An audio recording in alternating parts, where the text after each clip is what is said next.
Nii, Andres Juursalu, Alutaguse maratoni võidumees finišis, mis tunne on? Suurepärane, ei saa petata olla.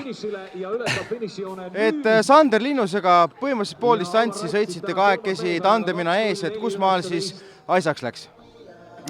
No, siin 5 kilomeetrit enne lõppu üritasin eest ära saada väikse vahe sisse ja ta küll võttis vahepeal järgi, aga siis seal Liiver tõusu peal ma natkene suutsin eest ära minna.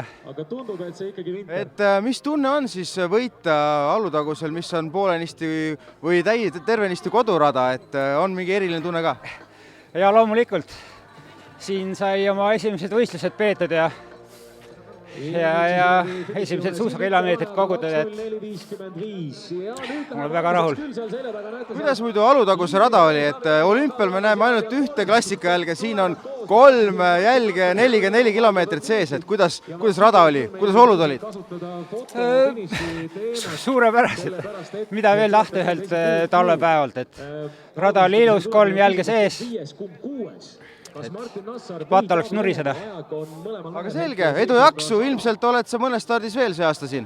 Jah, ma kavatsen kõigist Estoloppidi jäänud etappidest osa võtta. Igal juhul edu jaksu, palju õnne! Aitäh! Ja meeste esikohal on ju alati välja pandud Alutaguse maratonis pool siga, nii et